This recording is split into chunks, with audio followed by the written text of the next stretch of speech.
Hi, welcome back into the studio. I'm Janice from LaRue de Fleur, and today I'm going to talk about doodle cloth setup. So a doodle cloth is a small piece of cloth, just like it sounds like. It could either be muslin or linen or a piece of Aida cloth, which is this cloth that already has the little holes in it, which is primarily for cross stitching, but you can also use it for your embroidery practice, and it is to practice your stitching.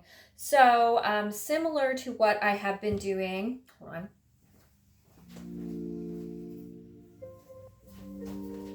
Similar to what I have been doing with my garden embroidery journal, where I'm practicing different stitches as I work my way around the hoop. A doodle cloth practice can be one where you're practicing a bunch of different stitches while you work your way around. It doesn't have to be this large. Like obviously this is a 12-inch hoop. It's quite big. You can see I didn't even finish, so that's why I want to step back into this project this year, is to try to finish up some of the things that are undone in my craft room, and practice along with you and try to build better habits around being intentionally creative. So in the last video, we talked about building an analog bag that you can take with you to inspire you to focus in on working on your projects during the day, instead of scrolling in your phone and wasting time, as a way to achieve a little bit more with your crafting and to be a little bit more intentional with your mind and your time. So doodle cloths can help us do that by giving us a little practice of stitching to focus on. So you can either focus on cross stitch if you like, but I prefer to do a little bit more of these free form embroideries, just because you can sort of go a little bit off page. So here I created a theme, which I think that's really helpful if you're doing a doodle cloth, is to create a theme or a central idea. So you're either going to just make it completely about practicing stitches, and if you're going to be focusing on just practicing stitches, you may want to get yourself a few stitch books to work through. And the way that creative stitches here, I have this one I really like, is set up, is that it's just A to Z. Well, it starts out with all of the different things to get you set up, some of which we'll talk about here. But then there are A to Z, so like you can start with arrow stitch, and you can work all the way back here to Van Dyke stitch, and you can just go alphabetically and practice a little bit in each section of your doodle cloth. So that might be a great way, and I think we'll do some of that together this year. I don't know if we'll go the whole way through everything, but some of this will inspire what we work on with our doodle cloths. So you can get that book. It's wonderful. Or what I really like to do, and I think helps focus in, especially if you're just getting started stitching, is to create little stamped images on a piece of fabric that then you can practice a few embroidery stitches on top of. And what would you later do with this? Well, you can turn them into, like I showed in my doodle cloth or in my analog bag project, is you can take these and you can turn them into little ornaments. So then this could be something that you work on throughout the year when you have time, or even just a few months, and you can create these for gifts. So if you are someone that likes to give handmade gifts, or you desire to become someone who gives handmade gifts, this can be a really great way to achieve that. You can see that the stamp gives us an outline that then we're going to work around to create the rest of our stitched design. So you're not responsible for creating all of those stitches by hand, which makes it super approachable and something fun to carry in your analog bag or box, because you can just do a few things. It's really easy to pick it up and put it down. Obviously this size, where I'm using these canning jars as the embroidery hoop, makes it really transportable. So you can slide this in a little zip pouch with a few pieces of thread and a needle and a tiny pair of scissors, and take this with you. You can do it basically anywhere. So if you commute to work or to school, you can throw these in a bag and just do a couple of stitches, tuck it back, and you're all good. It won't even take up very much space. So I'm going to turn you around, and we are going to work through a few ways to set these up and a couple of additional ideas that might inspire you if you would like to create a doodle cloth stitching practice for 2026. Okay, so you can see I have loads of things spread out on the table, so I should have organized a little bit, but here is a close-up of my embroidery garden journal, some of the different techniques that I've practiced, and I'm going to continue to fill this in, and I'll continue to share that as the year goes on. And but basically the idea is to learn and grow in your embroidery practice. Here's a cross stitch that I'm working on, which I mentioned in my last video. And I also have a few other ideas that go along with this. So I have created one where I put some pieces of felt onto a little flannel canvas and then did a few stitches through the felt to hold it in place, and kind of making a morning nighttime situation. So you can see my sunburst, and then I practiced some different stitches around there and designing different things that went with the shapes that I cut out of felt. And I just glued those down really lightly with a bit of Elmer's school glue so that they are held on there. I didn't have to have a bunch of pins, and then I can still stitch through it really easily. So then I have, you know, like daytime with the sunburst, and then nighttime sort of represented with the moon shape here in the larger piece, and then I would continue to go back and fill in the blue shapes. And this would look really, really cute framed, or you could finish it and make it like a pillow or a pouch or whatever you wanted. So that's a way you could do the doodle cloth practice, by cutting out some shapes and then filling them in with some simple stitches. I also have a little pennant that I was working on. So I cut out a word, like an inspirational word. It says shine on, and then I was using colors to go back and stitch through that. And I think in the circle and the N, I was going to do sort of a similar design to this. So making like a sun shape and maybe making some kind of burst or rainbow in the end to emphasize that. So I think that would be really cute. And another little easy to travel project, like you can roll this up, you can stick it in a small zip pouch with your needle and some threads and go wherever you need to go. Another thing I've done in the past that we may work on together this year is create some cyanotype backgrounds. So this is just using cyanotype ink, which you can buy as an ink kit online or at big box craft shops, and laying down a few pressed flowers. You could even use like dried silk flower or fake silk flowers and stuff. This is an image that I colored on a transparency with Sharpie to make the moon. And then you can go back through and stitch on top of this to add a few details. And so all of that is really transportable and easy to take with you. But what I want to start on today and show you how to set up is a doodle cloth like this using some stamps as the base. So like I showed in the beginning, you can create little ornaments, or you could do more than one and you could have a larger display to frame if you wanted to. So it's all about the size that you want to work on and how transportable. Then you would only need a few small strands of embroidery floss to get started. You will want some needles, embroidery needles. They have larger eyes to accommodate the thicker threads, and you probably want some little scissors too to carry with you. So that's all you would need. You might want a needle book. So this is where I tuck pieces of embroidery floss that I've already pulled down into single or double, triple strands that are a little bit thinner than the 6 strands. I also keep some needles and some pins. I've created a little pocket in mine.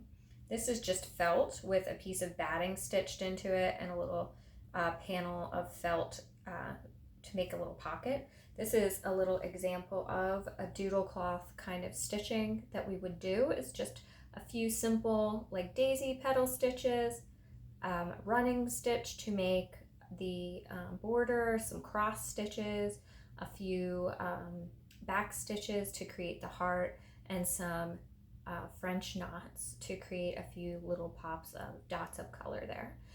So that's really fun, and I based all of those colors off of the ribbon that I was using to close my needle book. So that just ties up, and then that is what I take with me whenever I want to have a small project on the go. I just select things out and that gets tucked in. Okay, so to create your doodle cloth fabric, you'll want to start with something that can act as your base. Probably something that's plain is better. I've made these bordered squares also on my sewing machine just to test some of the embroidery stitches. So you could use something like this and then choose an image to stamp, or this would be a great place to sketch out like initials and create a monogram. So that's just an additional idea. It could also be a great place to do a little bit of stitching if you quilt and you want to make like a little stitch label. That could be really good. And you could use stamps to do that because there are usually a lot of words and letters. You could stamp those out and then just trace along those. Here I have a piece of looser weave muslin. So muslin comes in a bunch of different weaves. If you don't have Aida cloth, you could get a small piece of muslin. A lot of stores will share these as like little offcuts. If they have a little bit left, it's really easy to get scrap pieces of muslin. And then what we're going to do is just stamp a design that we would like on our fabric. So for the using the hoop that is just a canning jar lid. So if you have a canning jar lid, those are pretty readily accessible. You can get a whole box of them at the grocery store. I'm not sure what they cost now, but certainly around $5, I would say. I would estimate around there. And we're just going to leave maybe like an inch to two, I don't know, an inch to an inch and a half around each side. So just lay it down and you can either properly measure it, or I just eyeball things. So I would just lay my ring down and then I'm going to cut off so that I have a square that has a nice border around the edge that will allow it to go over the side of my ring here. And this will be acting as my embroidery hoop. Then to create the rest of the hoop, you would need a rubber band that will hold it in place, okay? So once you have that, you may want to trace around this so that you have a circle to know where the center is, or you can just, again, kind of line up there what you think and eyeball it as you go. You could place your stamp down in that area as well. Then you want to choose some stamps. So I have this set from Pink Fresh Studio. I don't know what it is called, but it's from 2019. And it has some nice leaves. It also has some doodly borders that could be really fun to stitch. It has a couple of swatches of color. If you wanted to experiment with colorful inks, you could do that.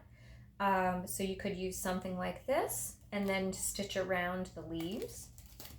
I also have this set from Fancy Pants Designs. Golden Days. This is a set that came out in 2016. So you can see there are some little triangles you could work with. There's some arrow shapes. There's some diamonds in a row. You could put some of these cursive letters would be really fun to stitch along. There's hearts you could outline. All of these things could act as the base for your stitching. The ones that I used and I'm going to show today are these stamps from Studio Calico, where you have a few different sunburst sort of shapes or floral shapes that are sort of large and take up the majority of the little space that we'll have to work with. I've also used things like this set from Pink Paisley. That is a Christmas set, and little snowflake designs. So you don't have to think of it just as a snowflake. It can just be a great base for your stitching. Okay, so to get started, we need some kind of stamp set that you want to work with. I would pick a simple design that is going to allow you a few prompts of where to stitch. So something maybe when you're getting started that is like these, where you could stitch, you could figure out to stitch around parts of the design and leave parts of the design open. So similar to my samples and examples here. So here is the example for this one, this stamp there. So just stitching even in a few places and then practicing some daisy stitches around the outside has really made this a fun little finished project. And that was not very much stitching at all. Here is the same stamp done in a completely different style with different colors. I practiced some French knots on this one and I made a couple of little triangles in the triangle spots on that stamp and a couple of just simple running stitches around the center. And that is now like a little cute finished sample. This one is the stamp down here below. So it's a lot more filled in. And you can even go outside of the stamps and accent the negative space with your designs. So keep that in mind as well. Okay, so there's how we're going to use it. So you'll need to choose some stamp sets with something that will inspire your stitches and not be too complicated or small and fussy to work with. I wouldn't choose one of these small flakes, for example. Okay, so that we'll need some Stays On ink. So this is a nice ink that sets, it does not bleed, it will not wash out. So not that we'll be washing little ornaments, but if you would drip water or something, they would get moist. This doesn't come out. It also is really good that it does not bleed, okay?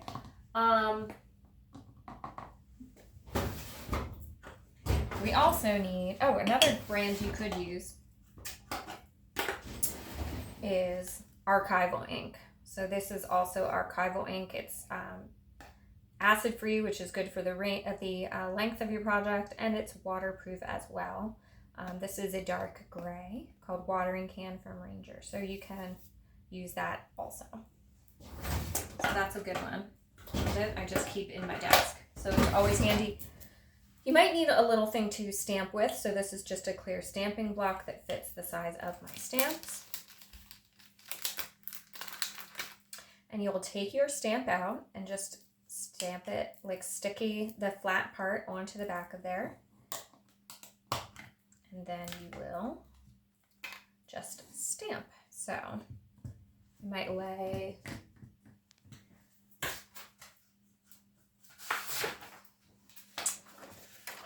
want to put a piece of paper down underneath of your thing in case it bleeds through your fabric. So lay some paper down. And then I'm just going to aim for the center of my cloth. Press nice and firm. Try not to wiggle your stamp, but press all around over it and then lift straight up and you'll get the best impression. So that is really simple to do. It doesn't have to be perfect. It's slightly darker on this side than this side, but that doesn't matter at all. We are going to stitch over a lot of this anyway. So once you have that stamped, if you are using a little hoop, you can set it on your hoop. If you're using or want to use one of these little canning jars, you'll lay your fabric over top of the jar. Then I have a rubber band that I'm going to pop over the top of it, and this is going to hold my cloth in place. Is it perfect and quite as tight as a hoop? No, it isn't. Is it super accessible to make a little project? Yes, it is.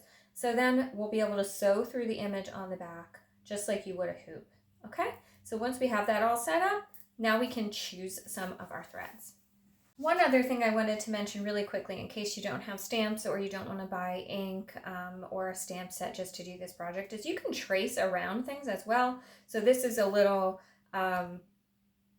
thing that my daughter brought home from a bulletin board score. So you could use this shape and trace around the star and then stitch around it and fill it in with different little stitches if you wanted.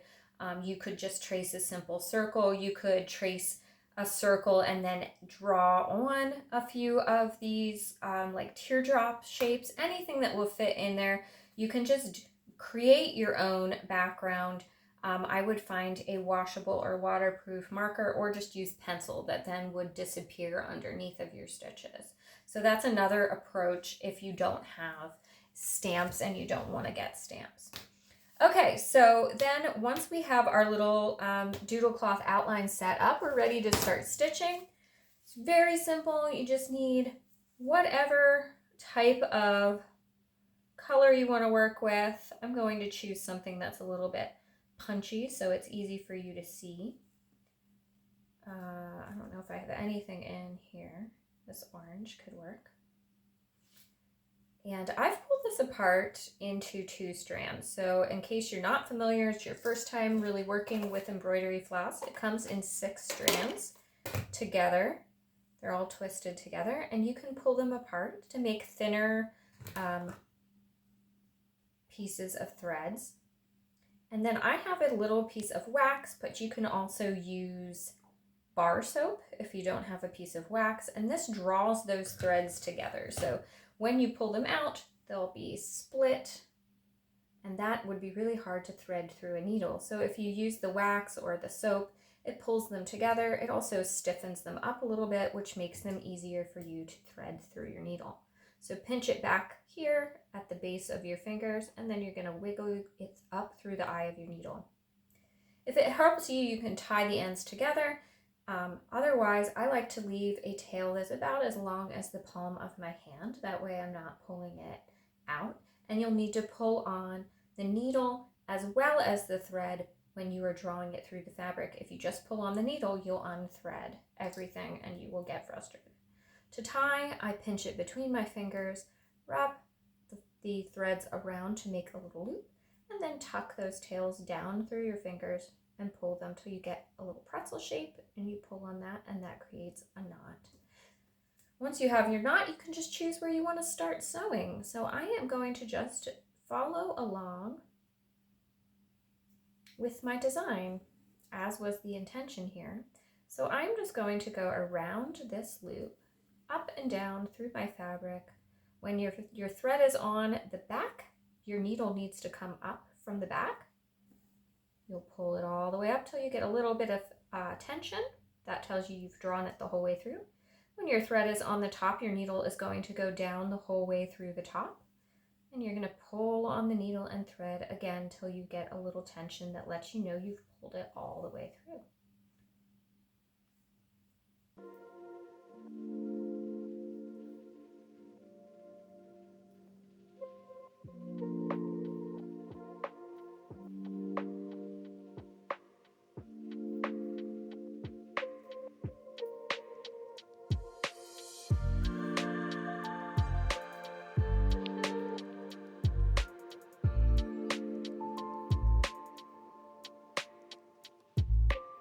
Okay, now I've gone all the way around to my circle. It's time to add a little bit more of this orange color so it stands out. So I'm going to think of some design that I can do either around the exterior or in the center. And I think I'm going to go in the center. So I'm going to find the spot I stopped last.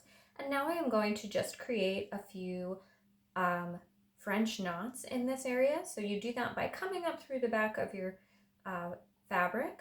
I'm going to wrap the floss around my needle 3 or 4 times. Use your non-dominant hand, the hand that's not holding the needle, to control your thread over on this side and do the wrapping. Then you're going to turn your needle, and you need to leave a little bit of space between where you came up and where you go down. If you go down through the exact same hole, you're going to pull everything back through. So you need a little bit of fabric trapped between your needle and where you came up the first time to hold that knot. So you'll just angle down slightly away from where your last stitch was, and then you'll pull your needle down through. All those little twists will form into a knot. So again, you come up from the back. You're going to use your non-dominant hand to pull the thread a little bit to the side. 1, 2, 3, wrapping it around. Turn your needle and go down just a tiny bit over where you came up, from where you came up.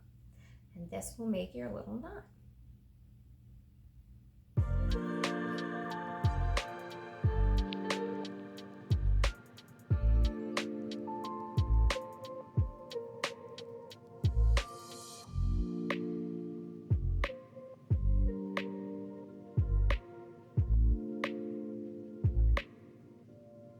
It's important to know how many times you're wrapping your thread each time you're working. So if you choose to do 3 twists the first time, then you want to do 3 twists each time to be consistent. Different amounts of twists of wrapping the thread will create a different sized knot.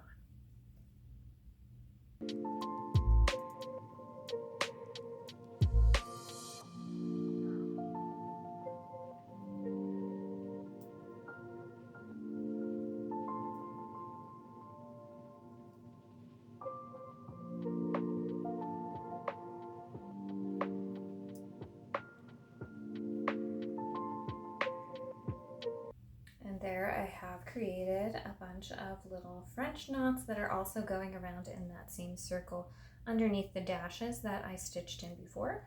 I think I would like to highlight a little bit more, plus I have more floss to use up. So I'm going to now go around the outside and just create a little accent on top of what is stamped. I like to leave a little bit of the stamped image because I think it's fun to see the ink, but you can completely cover over that or whatever you would like to do. That's the fun thing about when you're working in your doodles. You're just practicing stitching, practicing different kinds of stitches. Just like when you're doodling, maybe you're drawing a dog or a cat or some kind of image that you've drawn 100 times. Maybe you're trying to push yourself and develop a new character or a new skill, like drawing a portrait or doing more realistic drawing, or maybe you're just having fun, or maybe you change your mind each time and you do something different. This is kind of the same practice as like a sketchbook. So thinking of setting yourself up something where you're practicing different techniques each time you approach it, or you're just using it to relax and be mindful.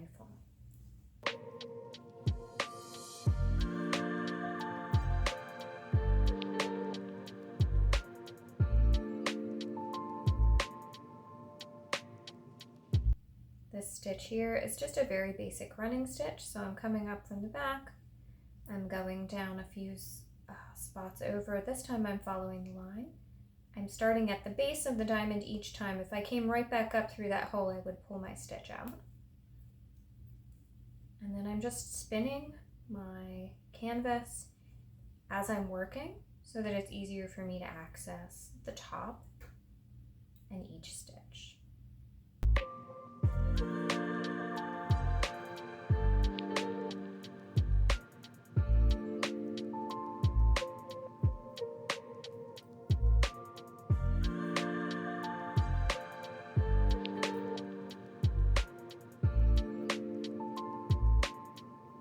Okay, when I've gotten to the end of how much I want to use that color, or I'm starting to run out of thread, a good tip is to at least leave a length that's as long from the tip of your tongue to the base of your thumb so that you have room to tie a knot and cut it off without having to do a bunch of needle tricks. I'm getting sort of close. I still have about a hand's distance, so this is a good time for me to stop as well. I'm going to use my needle and go back through a past stitch. So I'm just going to tuck my needle back through a past stitch and pull it up until I've created a little loop there. And then I am going to go under that loop with my needle and catch that thread until I have a little twist there. You can go back over it again until you have 2 twists, and then you'll pull it nice and flat next to that stitch. You can also take your tail, what is now your tail, the material past the knot, and run it underneath a few of your other past stitches, and that just holds it in place. And then I'm just going to trim it off, leaving, about 1/4 to a 1/2 inch tail there. And then I can also trim up the starter tail back there so that I don't have little pieces that are going to get caught all over the place in the back of my work. So then I would choose a different thread and continue working my way around, similar to this perhaps. And you can practice, like I said, different stitches. You can fill it in any way you want. To finish it off, I use the lid portion, and I also back it with a piece of batting. So I have little pieces of batting squares. If you don't have something like this, you could use another piece of fabric, or not, or you could cut out a little piece of cardboard to put behind it just so that it has a little bit more of a flat base so that you're not seeing anything through the fabric, so stuff isn't shining through any holes in your fabric.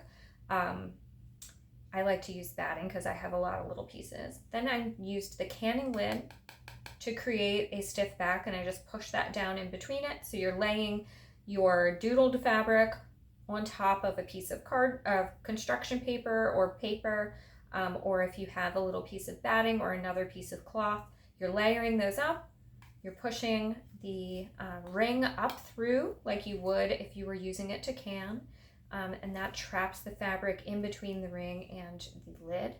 And then I fold those remaining pieces of fabric over, and you can glue them down. So if you have craft glue or hot glue, you would run a bead of glue all the way around in here and tuck your fabric over so that it's all secured.